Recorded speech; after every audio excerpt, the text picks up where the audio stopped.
Bu videoya değişik bir giriş yapıyoruz ve böyle engin mavi denizlerden kendimizi Datça'daki Badem Çiçeği Festivali'ne götürüyoruz. Bu sene festivalin 7.'si yapılıyor ve festival her sene badem ağaçları böyle harika bembeyaz çiçekler açtığında hazır oluyor. Ben sizin için video koymaya çalıştım fakat sokaktaki video çekme tekniklerimin pek kaliteli olduğunu söyleyemem. Umarım bir gün gelişeceğiz.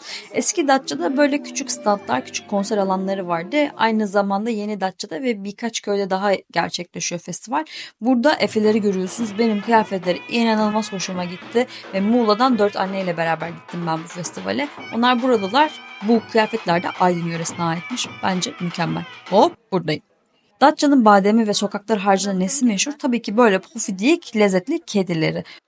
Burada Can Yücel'in evine gitmeye ve fotoğraf çektirmeye çalışıyoruz fakat çok kalabalık. O yüzden Yücel'in komşusunun yerde yarattığı sanat eserlerine bakıp mutlu olup dönüyoruz. Aynı zamanda duvardaki çiçeklerin yenebilir olup olmadığı tüm günün tartışma konusu oldu. Çünkü yanında anneler var. Nerede kalmıştık? İklim değişikliğini konuşuyorduk. Şimdi, gelecekte, her zaman. Biz eski Datça'dan Yeni Datça'ya geldik. Burada da festival devam ediyor. Bugünkü konumuz dünyadaki karbondioksit emisyonları. Dünyanın en eski karbondioksit grafikleri aslında. Geçen hafta dünyadaki sera gazı emisyonlarına bakmıştık. Hangi ülke daha çok üretiyor sera gazı emisyonlarını? Yani aslında hangi ülke iklim değişikliğinden sorumluya bakmıştık. Ve orada demiştik ki sera gazı emisyonları daha çok yeni. 34 yıllık modern bir kaydı var. Ve bundan önce karbondioksit emisyonlarının üzerine belli başlı tahminler yapıldı. Yani dünyanın çok eskiye dayanan bir karbondioksit emisyonu var. İşte bugün bundan bahsedeceğiz. Ben Funda, 12 yıldır iklim enerji alanında çalışıyorum ve iklim enerji alanındaki son gelişmeleri arkamdaki gibi güzel görsellerle, seyahatlerle, bazen de varoluşsal sıkıntılarla anlatmak için buradayım. Çünkü belki de iklim değişikliği alanındaki korkuya, gürültüye kulak tıkayıp bu alanda yeni bir icat geliştirecek, yeni bir çözüm geliştirecek olan insan sizsiniz. Hazırsanız başlıyorum. İlk karbondioksit emisyonları kaydedilirken fosil yakıt endüstrisiyle bilim insanları arasında çok büyük bir savaş çıkıyor aslında. 1920'li yıllarda Charles David Keeling doğuyor. ABD'li bir bilim insanı. Aslında bir kimyager. Fakat üniversiteden mezun olduğu zaman yaşıtları gibi petrol endüstrisinde veya bir rafineride çalışmayı tercih etmiyor. Bunun yerine diyor ki ben dünyanın anatomisini, dünyanın jeolojisini araştıracağım ve dünyada ne kadar element, mineral var buna bakacağım. Başladığı doktora programında 1950 yıllarında ateşli bir tartışma çıkıyor ve bilim insanları o zamanlar kullanılan fosil yakıtları ile sera gazı emisyonları arasında bir bağlantı var mı? Daha doğrusu karbondioksit emisyonları arasında bir bağlantı var mı? Bunu araştırmaya çalışıyorlar. Araştırıyorlar ama bir sorun var. Dünyanın dört bir tarafında ölçümler yapsalar da yapılan ölçümler bir türlü birbirini tutmuyor. Aslında bilim insanları sera gazının ne olduğunu 18. yüzyılda 1800'lerin başında anlamış durumdalar. Zamanında bazı makaleler, bazı yazılar çıkıyor. Acaba sanayi devrimiyle beraber kullanılan kömür, petrol, iklim değişikliğini tetikliyor olabilir mi? Daha doğrusu sera gazı emisyonlarını çoğaltıyor olabilir mi?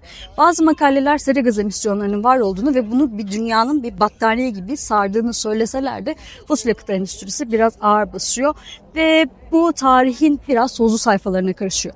Ta ki Keeling bir mucizeyi gerçekleştirene kadar. Keeling doktora programına aslında nükleer alanında bir araştırma yapmak için başlıyor. Fakat bir profesörün teşviğiyle beraber sudaki karbondioksit emisyonları ile fosil yakıt endüstrisi, daha doğrusu kömür tüketimi ve petrol tüketimi arasında bir bağlantı var mı? Buna bakmak istiyor. Evet, sudaki karbondioksit. Karbondioksit sadece havada, atmosferde değil, suda da depolanıyor. Hatta bazen su havaya karbondioksit emisyonu salabiliyor. Ama bu başka bir videonun konusu. Çalışmaya başlamasına fakat bir sorun var. Çünkü sudaki karbondioksit emisyonlarını ölçebilecek bir alet yok.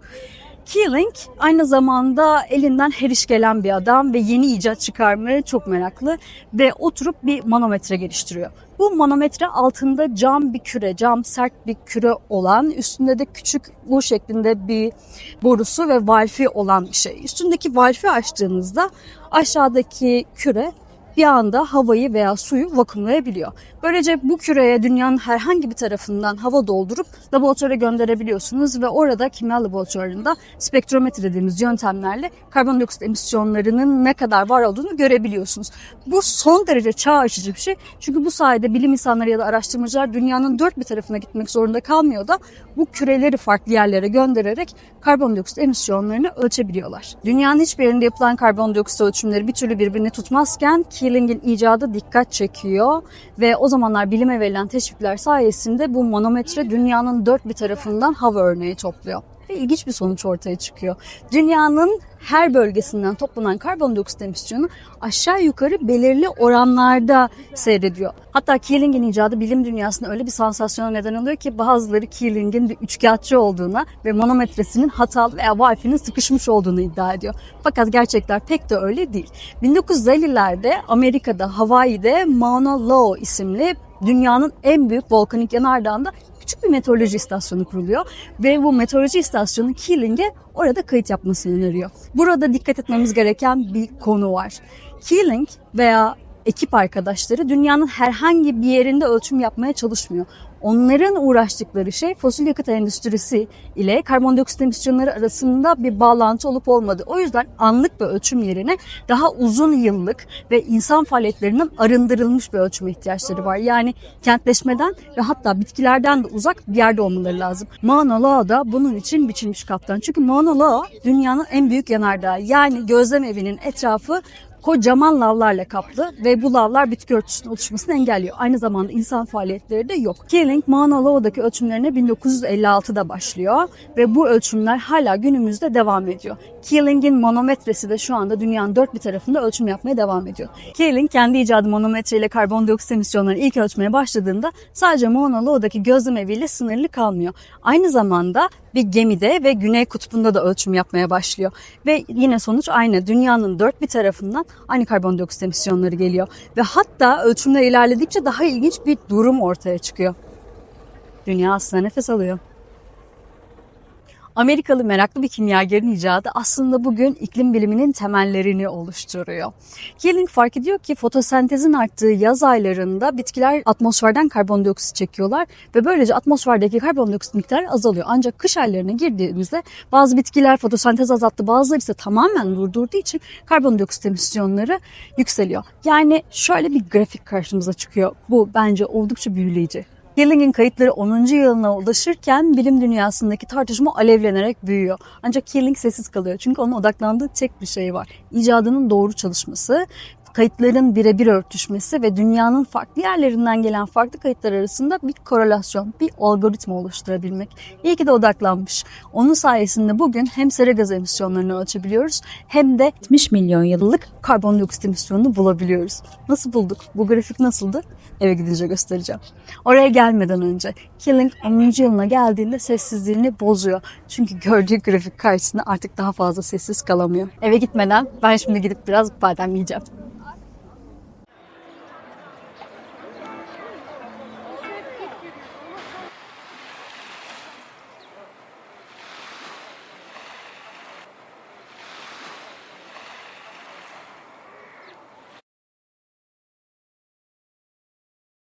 Hop, masa başına hoş geldiniz. Bir bilim insanının dünyanın en büyük tartışmalarından bir tanesine son noktayı koyduğu yerdeydik. Keeling kayıtlarında, karbondioksit kayıtlarında. Bu kayıtlar şöyle gidiyor, internet sitesinde görebilirsiniz. Bir hafta, bir ay, 6 ay, bir yıl diye devam ediyor. Siz de bir şeyi fark ettiniz mi? Karbondioksit emisyonları sürekli olarak artıyor ama hiç düşmüyor. Adeta gizemli bir el sürekli olarak atmosfere bir tutam karbondioksit emisyonu bırakıyor gibi. Keeling'in 10 sene boyunca ölçümlerini gözledikten sonra sessizliğini bozan şey de bu oluyor. Bugün biz o gizemli nedeni karbondioksit emisyonlarını arttıran gizemli elin uygarlığımızı geliştirmek için kullandığımız fosil yakıtlar olduğunu gayet iyi biliyoruz. Bu farkındalığa ulaşmamız bir dizi kanıt gerektirdi. Kâr edenlerin de yer yer kararttığı kanıtlardı bunlar. Ve iklimimize ne olduğunu anlamamız aşağı yukarı 150 yıl gecikti. Bilim insanı Hawaii Mauna Loa'daki kusursuz bir gözlem evinde karbondioksit yoğunluğunu ölçmeye başladığında atmosferdeki karbondioksit yoğunluğu 316 ppm. Diğer bir deyişle eğer atmosferi 1 milyon parçaya bölersek 316 parçası karbondioksitten oluşuyordu. İklim değişikliğini durdurmak için karbondioksit yoğunluğunu 350 ppm'de durdurmanın iyi bir fikir olduğu düşünülüyordu. Çünkü böylece sera gazı emisyonlarının etkisini biraz azaltabilecek, hatta dünyaya sera gazı emisyonları nedeniyle sıkışmış olan ısının bir kısmını uzaya yansıtabilecektik. Fakat bugün bu videoyu size kaydettiğimde atmosferdeki karbondioksit seviyesi 425 parçacığa ulaştı. Ancak hala umudumuz var ki ben dilimi konuşan, anlayan herkese konuyu anlatmaya çalışıyorum. Emisyonları düşürebiliriz, gömebiliriz, durumu tersine çevirebiliriz. Bilim insanları da bunun için var gücüyle çalışıyor. Yeni yolculuklar arıyor ve yeni yollara bakarken bir taraftan da atmosferimizin tarihinin derinliklerine iniyor. İşte burada da karşımıza 70 milyon yıllık karbondioksit grafiği çıkıyor. Bu grafik belki size bir yerden tanıdık gelebilir. Çünkü bu iklimi inkar eden sözde şüphecilerin göstermekten hiç çekinmediği, pek de bir açıklama bırakmadıkları bir grafik. Bakın, atmosferdeki karbondioksit seviyeleri daha önce de bu seviyedeymiş. Pek de bir şey olmamış. Bugün biz dünyanın 70 milyon yıl önceki gibi pek de gözükmediğini çok iyi biliyoruz. Dünyanın 70 milyon yıl önce bugünkü gibi gözükmediğini, kıtaların, denizlerin, okyanusların aynı yerde olmadığını, dünyanın paleojen dönemde olduğunu biliyoruz. Bu dönemde dünya üzerine insanlar değil, dinozorlar dolaşıyordu ve iklimi bugün bildiğimizden biraz daha farklıydı. O dönemde kıtaların bugünkü konumuna doğru hareket etmesine bağlı olarak denizden ve karalardan çok miktarda karbondioksit açığa salındı. Burada gördüğünüz yüksek karbondioksit seviyesinin nedeni de bu. Hatta 50 milyon yıl önce karbondioksit seviyesi 1400 ppm'e ulaştı. O dönemde kutuplar, bugün bildiğimiz haliyle buzullar bir su halindeydi. Dünya bugünkünden çok daha fazla sıcaktı. Bu grafiğin beni en çok endişelendiren kısmı son 7 milyon yıllık kısmı. Son 7 milyon yıllık kısmında karbondioksit seviyeleri bugünkü seviyelere aşağı yukarı ulaştı. Ve insan türü veya insan türüyle ilişkilendirebileceğimiz herhangi bir canlı sadece bu son 7 milyon yılda yaşayabildi. Yılın gerisi türümüzün varoluşsal başarısını ya da sınıfta kalışını gösterecek olan o meşhur karnemiz. Bir sonraki videoda görüşmek üzere. Şimdilik hoşçakalın. Gerçekten moralim biraz bozuluyor bu kısımda. Önünden geçtim. Yo yo.